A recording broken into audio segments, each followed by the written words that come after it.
Ashamar kafuun akkam jirtan kabajamtoota daawwattoota MN Plus kun dirree waltajjiidha kan paartileen siyaasaa filannoo bara 2018 irratti hirmaatan yaada isaanii imaammata isaanii waan uummataaf biyya isaaniitiif yaadan ittiin beeksisatanii fi karaa MN'n qophaa'edha. Har'aaf paartii Dimokiraatawaa uummattoota Wallootiif carraan kan laatame. Egaa paarticha bakka bu'uun miseensi koree hojii raawwachiiftuu paartichaa kan ta'an obbo Dajanee Gabramaariyaam nafaana turtii taasisu. Obbo Dajanee wamicha keenya kabajanii taasisa stuudiyoo MN Plus waan argamtaniif maqaa daawwattootaatiin guddoo isin galatoomfadha ulfaadha baga nagaan dhuftan. Galatooma sinis MN carraa kana nu paartii keenya kennuu isaatiif galata guddaa qaba galatooma. Ayyee ulfaadha egaa mee maqaadhuma paartii keessaniitirraa kaana paartiin Dimokiraasummaa Uummattoota Walloo paartii naannooti immoo paartii biyyaalessaati. Akka waliigalaatti immoo eessa dorgomuuf socho'aati jirtan isa kanaan jalqabnu dubbii keenya. Galatooma paartiin keenya paartiin Dimokiraasaa Uummattoota Walloo paartii biyyoolessaati. Ka'umsi isaas uumamni isaa ijaaramsi isaallee sabaaf sablammii adda addaa of keessaa kan qabudha. Kanuma bu'uureeffachuudhaan boruftaan illee Itoophiyaa egeree Itoophiyaa murteessuu fi ijaaruudhaaf paartiin keenya paartii biyyoolessaati. Kan amma filannoo marsaa torbaffaa kanattis immoo naannoo Gaambeellaa fi Tigraayin ala guutummaa biyyaatti naannoofis federaalaaf yookiin immoo paarlaamaadhaafis dorgomne jechuudha. Ayyee gaariidha. Maqaan isaa maqaan paartii keessanii paartii Dimokiraasummaa Uummattoota Walloo jedha. Garuu immoo paartii biyyaalessaati. Egaa Walloon akka beekamutti akka ji'oogiraafiittis akka uummataattis wanni xinsammuu namaa yaada namaa keessa wanni jiru jira. Maqaa kana qabatanii paartii biyyaalessaa ta'uun akkamitti yaaddani? Galatooma yeroo baay'ee gaaffiin ka'u gaaffii kanadha. Gaaffii kana keessatti kan deebi'u yookiin immoo laalamuu qabu gaaffii sabaa yookiin immoo eeriyaa tokko qofa qabate kan fakkeessu Walloo isa jedhudha. Garuu Walloo keessa eenyutu jira? Walloo uummata baay'ina hammamiitu jira isa jedhu kana bu'uuraan kan qabatamuu qabu namni hundi beekuun kan irra jiraatu isa kanadha. Fakkeenyaa warruma guguddaallee kaasna yoo jenne saba guddaa saba Oromoo, saba Amaaraa, saba Argobbaa, saba Affaar, saba Agaw akkasumas sabni yookiin immoo uummanni hamma naannoo ta'uu qabna jedhee kaasu uummanni raayyaallee Walloo keessa kan jiru yookiin immoo uummanni Walloo jedhamu kun kan kana qabatee jirudha jechuudha. Naannoo Amaaraa jedhamee naannoo hamma daangeffame kanallee olaallu humni kun gara 75 kan ta'u kan fudhatu yookiin immoo lakkoofsaanis lakkoofsa uummataatiinis baay'ina galiitiinis qaama kanatu fudhata jechuudha. Kanaaf kana bu'uureeffanneeti. Inni biraa seenaa biraa yookiin bu'uura biraatii qaba. Walloo yoo laalle bakkilee aadaa qabeessa adda addaa kan qabudha. Hawaasni Walloo jiru yookiin immoo sabaaf sablammiin jiru kun sabaaf sablammii walitti dhufeenya addaa qabu. Uumama addaa qabudha. Kana jechuun maal jechuudha? Sabaaf sablammii adda addaati. Amantaan isaallee adda adda. Garuu guyya tokko amantaa walitti bu'ee hin beeku. Guyya tokko sabaan wal qoodee hin beeku. Saba tokko ta'ee aadaa walii, duudhaa walii, seenaa walii kabajee waliin jiraatudha. Nuti maal jenna akka paartii Dimokiraatawaa Wallootti Itoophiyaan dhumni ishii ijaaramtee yoo dhumtullee Walloo ta'uu qabdi, Walloo taatii jenna. Xinsammuudhaan jechuu keessan. Maaliif hawaasa amantaa waliin qoodne, hawaasa sabaa waliin qoodne, hawaasa tokkummaa fi guddina walootiif, guddina biyyattiitiif walii gumaachu ta'uu qaba kan jennu qabna. Kanaaf bu'uura kanaatiin kaaneeti. Inni sadaffaa uummanni Walloo guutummaa Itoophiyaa keessatti bakki uummanni Walloo hin jirre hin jiru. Hawaasni Walloo Agaw ta'uu danda'a, Oromoo ta'uu danda'a, Argobbaa ta'uu danda'a. Affaar yookiin immoo warra kaan ta'uu danda'a. Paartiin keessan paartii biyyaalessaa akka ta'enaaf kaaftaniitti jirtu. Kanaa wajjin wal qabatee carraa argattanii yoo mootummaa taatan gosa mootummaa akkamii hundeessuu barbaaddan? Federaala jedhamtu moo isa immoo isa qeenxee yuunitaarii jedhamu moo isa konfedereeshinii jedhamu? Kanneen keessaa isa kamii gosti mootummaa isin gara fuula duraatti carraa argattanii lafa qabsiisuu barbaaddan? Gosni mootummaa nuti hundeessinu egaa amma filannoo kana yoo dhiyaannu yookiin immoo biyya tokko bulchina jedhamu namni hundi kan qabachuun irra jiraatuu fi kan beekamuu qabu bu'uurri isaanii guddaan uummata. Uummata bulchinu yookiin immoo uummata nu filatu sanadha. Uummata kana bu'uura godhan namoo taanaan biyya keenya kana yoo laalle sabaaf sablammii gara 86 olitu jira jedhamee yaadama. Qooqni aadaan seenaan isaallee akkasuma baaraayitii mataa isaatii kan eegedha. Kanaaf qabatamaa uummata biyya keenyaa jiru kanarraa kaannee nuti mootummaan nuti hundeessinu yookiin mootummaan nuti ijaarru federaalizimiidha. Baay'ina hawaasaa yookiin sabaaf sablammii baay'ina amantaa kan deeggaree wal dandeessisee deemudha jenneetii yaanna. Kana keessattis akka federaalaatti akka biyyoolessaatti kan ennaa ijaarru bakka adda addaatti naannoon mataa isaatii hin jira. Naannoon jiru sun immoo waamichi isaa naannoo ta'uu diduu danda'a. Akkaataa hawaasni naannoo sana jiru aadaasaa, qooqasaa, waliigaltee yookiin immoo hawaasni achi jiru wal simannaa hawaasni achi jiru inni biraa immoo akkaataa misoomaa toluun ijaaramuudha qaba jenneetii yaanna jechuudha federaalizimiin jiru kun. Egaa ijaarsa mootummaa amma jiru kan federaal ta'ee isa naannoleedhaan ijaaramee fi naannolee walitti bahanii mootummaa federaalaa itti ijaaran kana diiguudhaan isa akka sirna durii fakkaatu wayii kan naannolee hedduun taane kutaaleedhaan bulchuudha. Kutaaleen immoo itti waamamni isaanii mootummaa federaalaatiif akka ta'u ijaaruuf akka yaada qabdanii manifestoo keessan irraa kan inni dubbise. Egaa haala qabatamaa Itoophiyaan amma itti jirtu kanaan mootummaa bifa kana ijaaruun ni danda'ama jettaniiti yaaddu? Ni danda'ama. Akkamitti danda'ama? Hawaasni keenya kan barbaadu yookiin uummanni biyya keenya kan barbaadu maalinni isa jedhudha. Inni tokko misooma, inni bu'uura qabeessi misooma. Nageenyi isaa akka eegamudha. Aadaan isaa, duudhaan isaa akka guddatu, akka misoomsachuu danda'udha. Qooqa isaatiin akka baratudha, ijoolleen isaa akka barattudha. Kana hunda akka guddifatu barbaada. Bakka waanni kun hundi guddachuu danda'etti bakka aadaa isaa, seenaa isaa, qooqa isaatiin barachuu, qooqa isaatiin of bulchuu danda'etti bakka misooma ifaa fi bilisa ta'e kan hundi sadarkaan irraa fayyadamu argachuu hanga danda'etti ijaarama miti. Ijaaramni tokko faayidaan isaa maalinni rakkina bulchiinsa gaarii hiikuudhaaf dhiyeenyatti warra isa bulchan, warra rakkina isaa hiikan, bu'uuroota siyaasaa, bu'uuroota diinagdee argachuudha, bu'uuroota hawaasummaa argachuudha. Isa kana hanga argateetti hanga walfakkeenya aadaa isaatii, duudhaa isaatii, qooqa isaatii, akkaataa jireenya isaatii argatee akkaataa misoomaan tolu, akkaataa bu'uuraalee misoomaa guutaniif argatee jennaan hawaasni rakkinni biraa hin jiru. Rakkinni yookiin immoo waanni sirna durii faana wal fakkeessu hin jiru jechuudha. Turjumaana miti kan dhaabbatu. Aadaa isaan guddifata, qooqa isaatiin iyyi fayyadama, qooqa isaatiin dubbata, ijoolleen isaa qooqa ittiin afaan hiikkatteen iyyi baratti. Amma inni kun egaa haala hundeeffama mootummaa amma jiru rakkoo akkamii qabaatee jennaan isa kanatti gara kanatti shiifti gochuu barbaadan yaada jedhu akkanaaf kaaftan barbaadeeti. Maaliif haala qabatamaa amma Itoophiyaa keessa jiruun uummanni agam nurraa fudhata jettanii yaaddan? Isaan uummanni baree fi gaafii itti kaasaa hin jirre kanarraa gara amma isa haaraa isa kana dura waggoota hedduu dura turee fi nuuf hin mijatu jechuudhaan fedhii uummataa irratti hundeeffame jijjiiramee itti deebisuudhaaf yoo yaaddanii inni kun akka salphatti hin xayyettaniitti yaaddaniirtu jechuu barbaadeen. Sirriitti itti yaadnee qorannoo fi qo'annoo mataa keenyaas gooneerra kanannaatti yaadnu. Maaliif uummanni mormii nutti hin kaachisu? Inni hamma jiru kun hir'ina akka qabu, ijaaramsi hamma jiru kun hir'ina akka qabu qabatamaa lafa jiru irraa argineerra jechuudha. Qabatamaan lafa jiru maaliidhaan beektan? Qorannoo hojjettantu jira moo? Qorannoo hojjennes jira. Haala qabatamaa hojiirra oolmaa isaatiinis hin jira. Kana agarsiistuu tokko kaasuu nan danda'a. Naannoowwaniin ijaarameetii jira. Haa ta'u malee naannoo adda addaa keessatti an of danda'ee naannoo ta'uu qaba kan jedhu galgalaa ganama gaaffiin ka'aa jira jechuudha. Kuni waan nu agarsiisu jira. Gaafii naannooti malee gaafii godinaan haa buluu xiyyettaniiti yaaddure kan nama uummanni kaasaa jiru. Naannoo dabalataa naannoo naaf odoo uumamee naannoon dabalataa odoo istaabilish ta'e kan jedhudha malee gara godinaatti otoo shiiftu godhamee gaafii jedhu fakkaata. Lakki godinatti yookiin immoo aanaatti asii gadaa manazzaramuu miti.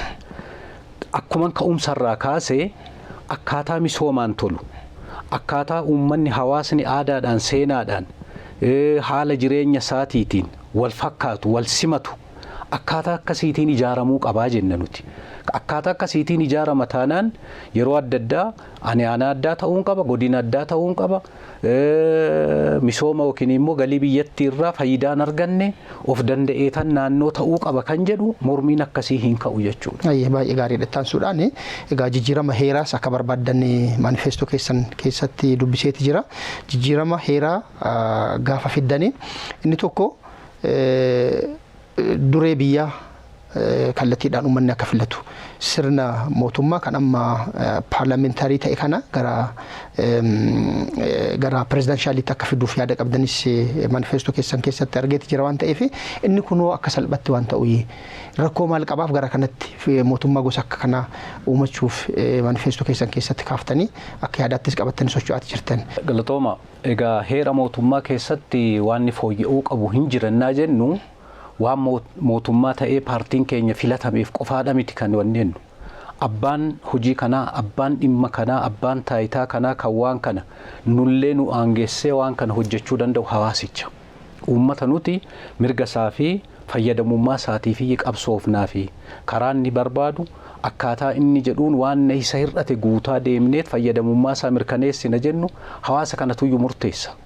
Nuti akka yaadaatti akka paartiitti adda duree taanee qaama karaa buusu taaneet hojummaanni kun yookiin immoo heera mootummaa keessatti keewwanni kun haala argaa dhufne keessatti faayidaa kun naan buufne yookiin immoo akka sabaaf sablammiin biyyattii keessa jiru walamannee waliin hin jiraanne nu godheera keewwanni jedhu yoo jiraate isa kana keessaa fuuneet hawaasa keenya faana ilaaf ilaamee waliin mari'achaa kan deemnudha malee nutumti murteessinee kan gaditti buufnuu miti. Ganaa gara fuula duraatti uummanni akka murteessuuf akka paartii keenyaatti waan qabanne hin jira.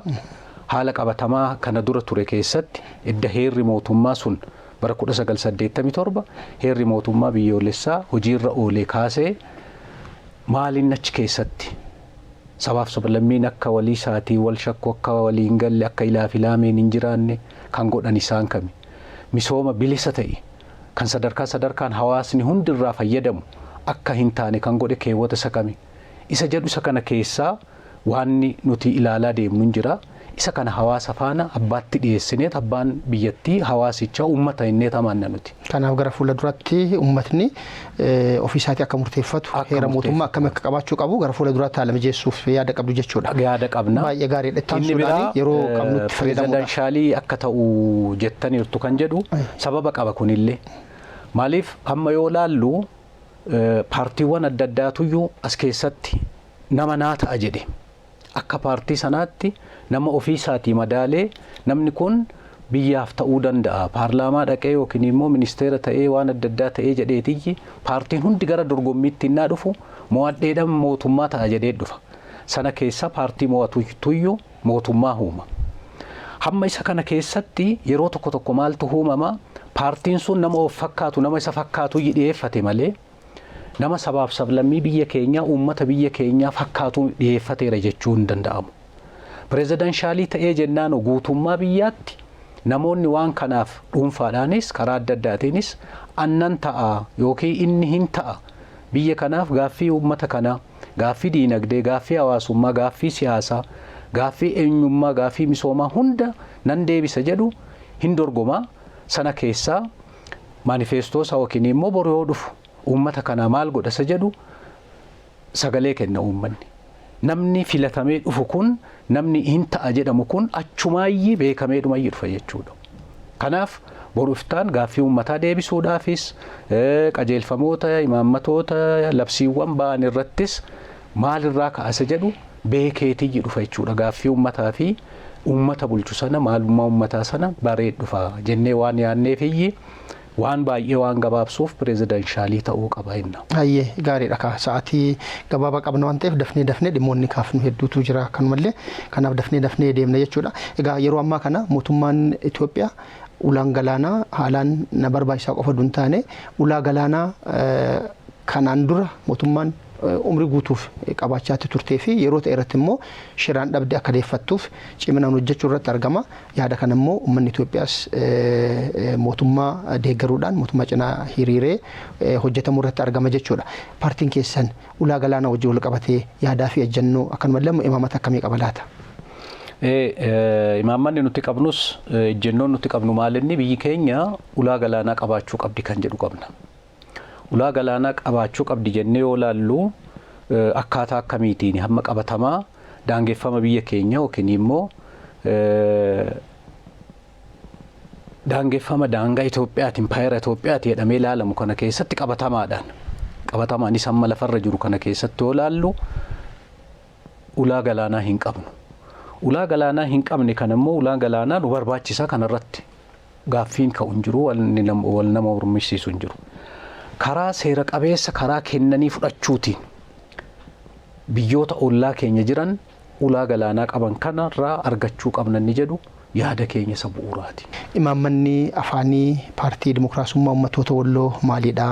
Kana keessatti afaan hojii mootummaa federaalaa wajjin wal qabatee akkanumallee immoo afaan hojii naannolee fi sabaaf sablammii aanaalee fi godinaalee irra jiranii wajjin wal qabatee imaammanni paartii keessanii maalinni?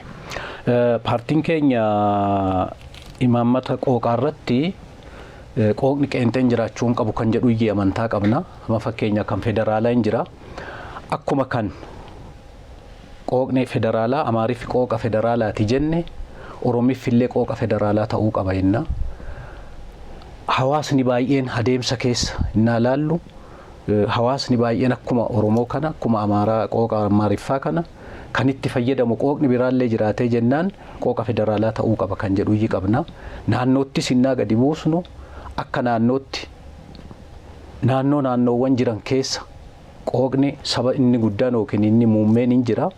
Ittaanee immoo qooqni ittaanee jirullee kan hawaasni sun ittiin fayyadamuu qabu kan hawaasni sun ittiin tajaajilamuu qabu seera fuulduratti yookiin haqa fuulduratti bakka misoomaatti ittiin qooqa isaa fayyadamuu qabu.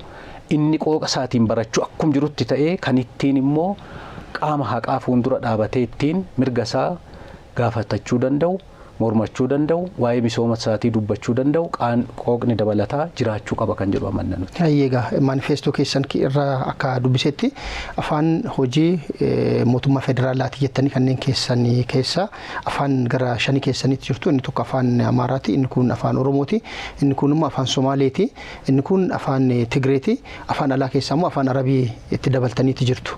Egaa isaan arfan afaanotuma biyya keessaati kan bal'innaanis dubbatamanii. Afaan Arabii kanatti dabaluun faayidaaf bu'aa akkamii qaba jettaniiti? Tarii bal'inaan afaanota dubbataman akka idil addunyaatti jedhamanii kan fudhatamee yeroo ta'e immoo afaan Ingilizifaas ni jiru, afaan Fireenchifaallee ni jiru waan ta'eef afaan Arabii kana afaan mootummaa federaalaa akka ta'uuf manifeestoo keessan keessatti kaasuun maaliif barbaachise laata? Maaliif sabni dhaabbataan afaan Arabii Itoophiyaa keessatti dubbatuu fi kanaan tajaajila barbaada jedhu guddoo waan jiru waan hin fakkaannee fi sababaan isaa maalidha laata? Iddoo sanatti edishinii irratti wanni uumame tokkotu ture ariitiidhaan wantichi gara maxxansaatti kan galeedha. Inni sun maalirraa ka'ee Walloo naannoo ta'uu qaba kan jedhu gaaffii ka'aa jiru yookiin immoo gaaffii koree mataa isaatii hundaa'ee fi adeemsifamaa jirutu jira. Waan isa sana faana wal'ahee yookiin konsaayilii godhee akka naannootti naannoon sun innaa hundaa'u kuni akka filannootti baay'inaan uummanni hawaasni toora sana jiru hawaasa musliimaa waan ta'eef akkas gochuu dandeenya kan jedhu akka oltarneetiiviitti wanti kaate tokko waan jirtuuf otoo inni diitiin ta'iin kan as keessa galeedhaan of kalchaaga. Gaariidha ka. Dhimma magaalaa Finfinnee wajjin wal qabatee imaammanni keessan maal laata? Magaalaa Finfinnee faana wal qabatee tokkoffaan utamma magaalaan Finfinnee akka magaalaatti akkuma hamma jirtu kanatti magaalaa of dandeessee ofiin buluu qabdu ta'uu qabdi jenneetii kaasna. Magaalaa Finfinnee qofaa miti nuti akka manifeestoo keenyaatti yookiin immoo mootummaan naa taanu maal jajjabeessina magaalaa guddoon biyyatti tokko ol ta'uu qabdi jenneetii kaanallee. Kanannaa jennu fedhiidhumaaf otoo hin ta'iin ka'umsatti irraa kaanuu qabna. Diinagdeen biyyattii guddachuu babal'achuudha qaba. Hawaasni adda addaa hamma biyya keenya yoo laalle hundumtuu bakka jiru naannoo jiru ka'eet konkolaataa yaabbatee inni miilaan deemus Finfinneedhumatti as fiiga. Naannoon guddoon yookiin immoo magaalaa guddoon biyyoolessaa 3 4 2 3 ta'ee otoo hundaa'ee achuma taa'a. Waan fooyyee qabu barbaada deema. Hanga waan fooyyee qabu barbaadaaf magaala Finfinneetti edda kan dhufu ta'ee namni magaala Finfinnee dhufu kun as dhufuusaa dhiiseet magaaluma isatti dhiyoo jirtu dhaqa jechuudha. Waan fooyyee qabu waan ammayyaawaa barbaade. Gaazexaan sammuun uummata Oromoo magaala Finfinneetti irratti jiru akkanumallee immoo haalli qabatamaa lafarratti duris ture ammallee jiru gara fuulduraas jira waan ta'eef heera mootummaa federaalaa amma jiru keessattis kana yaada keessa galchuudhaan faayidaa addaa ummatni Oromoo magaala Finfinnee irraa argachuu qabdi jedhamee kaa'amee jira. Isa kanarratti yaadni paartii keessanii maali kan jedhu akka kaaftan barbaadeen.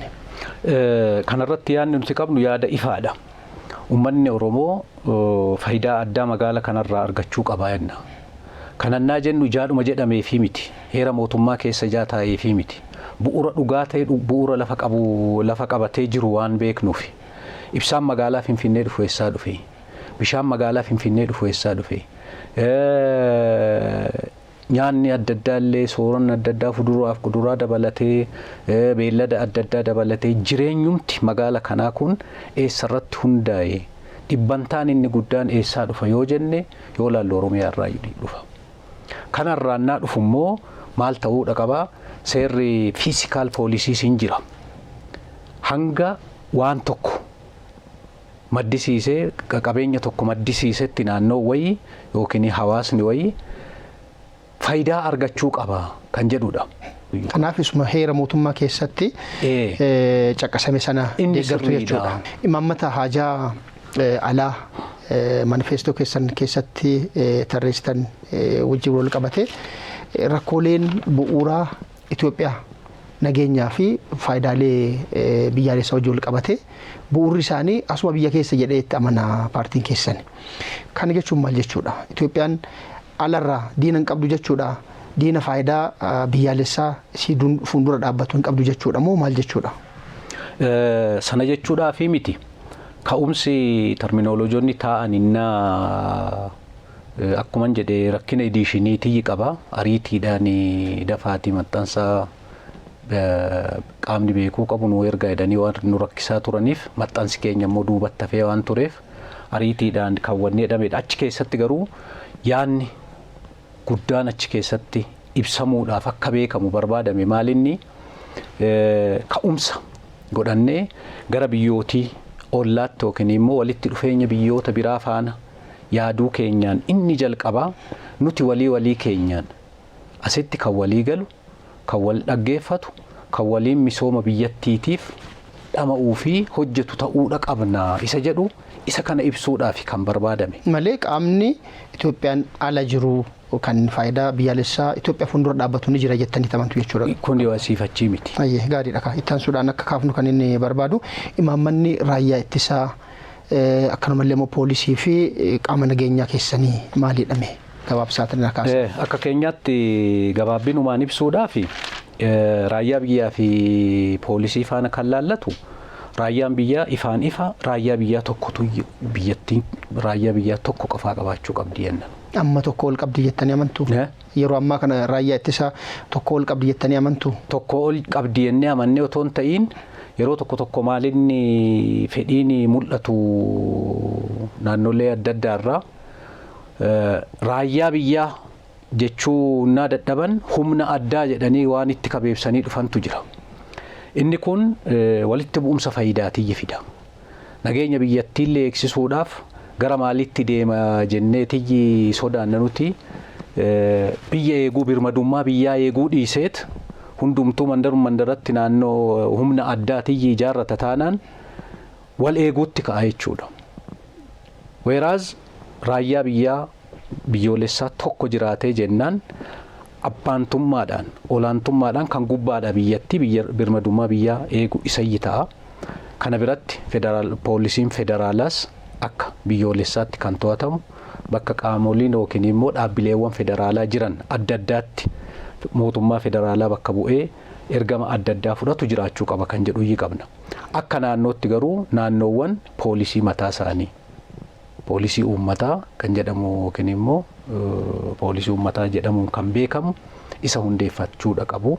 Isaan hawaasa naannoo sana keessa jiru nageenya isaa haala jiru tasgabbeessuu milishaa faana kan hojjechuun ni danda'ama jennee ta'a. Barnootaa fi fayyaa keessatti imaammata yookaan manifeestoo keessanirraa kan hin dubbise keessa barnoota giddugaleessaatti irratti cost sharingii kafaltii aga ta'e kafalchiisuuf yaada akka qabdan argeeti jira. Akkanumallee immoo tajaajila kenna tajaajila fayyaa wajjin wal qabate kafaltii aga ta'e isuma barnoota wajjin wal fakkaatu taasisuuf yaada akka qabdan hubachuun ni danda'ama. Haala qabatamaa yeroo ammaa kan Itoophiyaan itti jirtuun isa kana taasisuun hagam bu'a qabeessa jettanii yaaddu? Bu'a qabeessa kan ta'u maalinni mootummaan egaa waan kana guutuuf guutummaatti amma akka warra sooshaal dimokiraatiin barnoota bilisaa fayyaa bilisaa maaliin jedhan ka'umsa hawaasa maalirraa kaana yoo jenne qabatamaa biyya keenyaarraa kaana. Maalirraa kaana diinagdee qabatamaa biyya keenyaa qabnurraa kaana. Gibira yookiin immoo galii walitti qabnu niyyu waan kana gabarii goona eenyurraa galii kana walitti qabna inni jedhus waan beekamaa waan qabatamaa lafa jirudha. Kanaaf waan hin taane waan boru ta'uu hin dandeenye waan fiiksheesii ta'een filatamna jennee fudhannee kaa'uu hin qabnu jechuudha. Waan boru lafa qabsiisnee hawaasa kanaa gochuu dandeenyu qabatamaadhaan hojiirra oolchuu dandeenyu waan ta'eef kanaaf sadarkaa yuunivarsiitiitti barattoonni yoo baratan jalqaba humna dhabanii barumsa kana barachuu danda'u edda baratanii ba'anii jedha. Manifeestoo keenya irrattis edda ba'anii baratanii sadarkaa barnoota olaanuuti isuma barnoota giddugaleessaa I think naannoo high school jiru natti fakkaata. So kanarratti illee cost sharing akka qabaatu ni taasifna waan jedhutu manifeestoo keessa jira waan ta'eef. Actually cost sharingiin barnoota olaanaa irratti maaliif carraa barnootaa argateera bayeellee jenne nuti siriyyuu bayeellee edda baratee bayee booda barattee baateettaa hin fiddaa miti. Maal ta'uudha qabaa? Hojiiwwan hawaasummaa adda addaatiin illee jijjiiramuu fi danda'a kan jedhu qabna nuti. Kaffaltiin sun hojiiwwan hawaasummaa adda addaa akka hojjetu tajaajila adda addaa akka kennu goonee sanaan kompenseetii ta'uu fi danda'a. Kanaaf barnoota yuunivarsiitii dura jiru tola gochuu yaada qabdu akka jechuuti moo? Tolaa miti hamma wayii hin kaffala. Maaliif maxxansi kitaabaa ni jira bu'uuraalee barnootaa waan adda addaa kan mootummaa wanni hedduun jira. Kanaaf tootaalii bilisa jedhamee deemuun qabu. Maaliif iyyi kana guutuuf guutummaatti bilisan ta'unnaa jennus ka'umsa qabna nuti. Guutuuf guutummaatti bilisa ta'uu kan hin qabne sense of ownership waan itti dhama'eedha kan kooti jedhee abbaantummaadhaan akka laalullee hamma wayii kaffaltii hamma wayii kaffaluu qabaa jenna. Inni kun barnoota sadarkaa tokkoffaatii gadi isa jiru ilaallatu jechuudha. Isa sadarkaa lammaffaatii ol yookiin immoo preparatorii jedhamee wanni jedhamu isaa ol inni jiru garuu hamma wayii waa gumaachuudha qaba. Inni kun kan miidhaa hin qabne yookiin immoo affordabilii karaa ta'een baasii kan baasuu danda'u ta'ee kana gochuu qaba. Fayyaanis haaluma kanaan deema jechuudha. Fayyaan illee mootummaan karaa adda addaatiin kan sabsidaayizii bu'uura fayyaan jira qoricha irratti waan adda addaan jira hawaasa harka qalleeyyii irratti mootummaan waan ilaalu qaba. Warra kaffaluu danda'an garuu kaffaluu danda'u jedhamee qofaa kan laalamu otoo hin ta'in kan humna isaanii gitu yookiin kaffaluu kan danda'an bifa sanaatiin kaffaluudha qabu kan jedhu qabna. Egaa xumura irratti paartiin Dimookiraasummaa Uummattoota Walloo yoo carraa argate mootummaa akkamii ijaaruu barbaada? Gabaabsaatii daqiiqaa tokko keessanaaf kaasame. Daqiiqaa tokkotti ulfaata gaa mootummaan nuti ijaaruu barbaannu gabaabumatti kaasuudhaaf imaammata diinagdee nuti qabnurra kan maddu mootummaa akkasiitii ijaarra isa jechuun maal jechuudha? Biyya nageenyi ishii amansiisaa ta'e dimookiraasiin ijaaramte qabeenya yookiin immoo galiin biyyattii keessaa argamu hundi hawaasni sadarkaadhaan karaa bilisa ta'e karaa hunda bira ga'uun kan irraa fayyadamu mootummaa akkasiitu ijaaramuu qaba. Diinagdeewwan biyya keenya keessa jiran gama qonnaatiin, gama industiriitiin, gama misooma magaalaatiin kan jiran hundi isaanii diinagdee walii isaatiin wal deeggaru. Diinagdee walii isaatiin wal laalaa wal hubataa deemu ta'uudha qaba. Self integrated economy jedhamu sana isa ta'uudha qaba. Industiriin kan qonna gatee deemu qonni kan industirii irraanfatee deemu misoomni jarri kun lamaan immoo qonnii fi industiriin immoo misooma magaalaa irraanfatanii kan deeman otoo hin ta'in hundi isaa walii isaatiin wal deeggaraa wal ijaaraa kan deemu ta'uu qaba jenna nuti akka waliigalaatti. Ayyee obbo Dajanee Gabra Maariyaam miseensa koree hojii raawwachiiftuu paartii Dimokiraatawaa Uummattoota Walloo as istuudiyoo MN Pilaasitti argamtanitti yaada fi imaammata paartii keessanitti irraa ana wajjin waan turtii taasiftaniif uummata keessaniifis yaada keessan waan qooddaniif maqaa daawwattootaatiin guddoo isin galatoomfadha ulfaadha isiniin jedha. Galatoomaan illee ulfaadhaan jedha uummanni keenya mallattoon filannoo keenyaa furtuudha. Furtuu filadhaa, furtuu filattan waan imaammatoota paartiin keenya fidee dhufe imaammata diinagdee, imaammata hawaasummaa, imaammata siyaasaa hunda irraa fayyadamaa taatu faayidaa imaammata keenyaa gonfattu. Kanaaf nu filadhaa ammas irraan deebi'aa mallattoon keenya furtuudha. Furtuun waan hunda rakkina hunda fura jenneetii dhufne galatooma. Egaa kabajamtoota daawwattoota MN Plus turtiin miseensa koree hojii raawwachiiftuu paartii Dimokiraatawaa Uummattoota Walloo obbo Dajanee Gabra Maariyaam wajjiniin taasifne kanuma reef hordoftan fakkaatti nu waliin turtaniit waan nu hordoftaniif hedduu isin galatooffanna. Haga torbaan dhufu qophii wal fakkaatu wal arginutti torban gaarii nagayaatti.